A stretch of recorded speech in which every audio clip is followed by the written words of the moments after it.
এমনি আরবরা মানুষ হিসাবে একটু সাধারণত রূঢ় স্বভাবের, নবী রাসূলদের কথা ভিন্ন। সাধারণ মানুষ, সাধারণ আরবদের মধ্যে স্বভাবটা একটু রূঢ় প্রকৃতির হয়ে থাকে। আমি 10 বছর সৌদি আরবে ছিলাম। ইসলামিক অ্যাফেয়ার্স মন্ত্রণালয়ের তরফ থেকে বাংলা ভাষাভাষীদের মধ্যে দাওয়াতি কাজ করা আমার দায়িত্ব ছিল।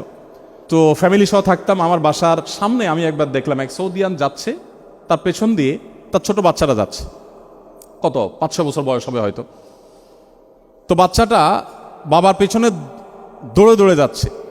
দৌড়াতে গিয়ে ছোট মানুষ আর ওরা ছোট বাচ্চারাও জুব্বা পরে, লম্বা জুব্বা পরে, তো জুব্বার সাথে প্যাচে এসে পড়ে গেল, বেশ জোরে সোরেই পড়লো। তো আমি খেয়াল করলাম অনেক দূর থেকে তার বাবা বাচ্চার কান্নার আওয়াজ শুনে হালকা একটু ঘাড়টা ঘুরায় দেখলেন, দেখে বললেন, ইয়াল্লা গুম এসে মুশকিলা খালাস গুম, মানে সমস্যা কি, উঠো হাঁটো আসো।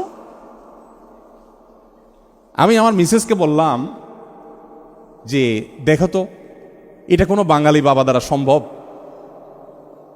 আমরা হলে দৌড় দিয়ে চলে যেতাম, আরে বাচ্চারা পড়ে গেছে, তাড়াতাড়ি করে মুছে দিতাম, কোলে নিতাম, বাবা কিছু হয় না, কাঁদে না, থামো, কত কাহিনী করতাম।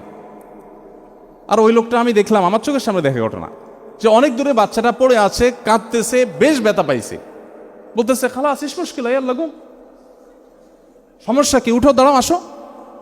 এটা বলে সে আবার হাঁটা শুরু করছে। বাচ্চাও নিরুপায় দেখছে, আর কি করা,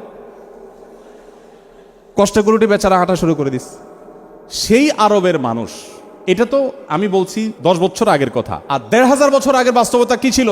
ওই ব্যক্তি নবী সাল্লাল্লাহু আলাইহি ওয়াসাল্লাম বলছেন, রাসূলুল্লাহ আমার অনেকগুলো সন্তান আছে, আমি কোনোদিন এদের কপালে এদের গালে কখনো চুমো দিয়ে আদর করে আমি কখনো দেখি নাই।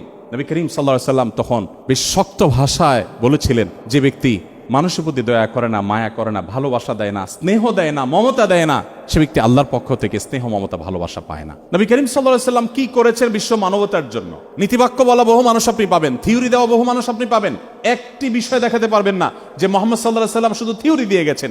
তিনি যেগুলো থিওরি দিয়ে গেছেন তার সবগুলো বাস্তবায়ন করে গেছেন।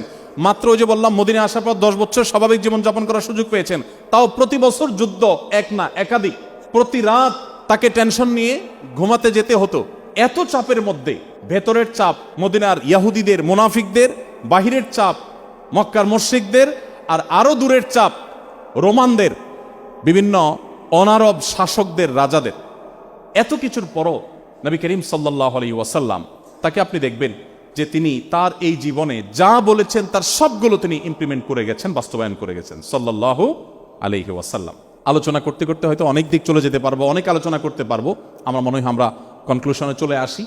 নবী করিম সাল্লাল্লাহু আলাইহি সাল্লাম, তার চাইতে উত্তম কোনো আদর্শ, তার চাইতে উত্তম কোনো মডেল, কোনো বিকল্প আমাদের জন্য, গোটা বিশ্বের মানুষের জন্য আর কেউ হতে পারে না। এটা একজন মুসলমান হিসেবে শুধুমাত্র ভক্তি বিশ্বাসের বিষয় না, এটা বাস্তবতা।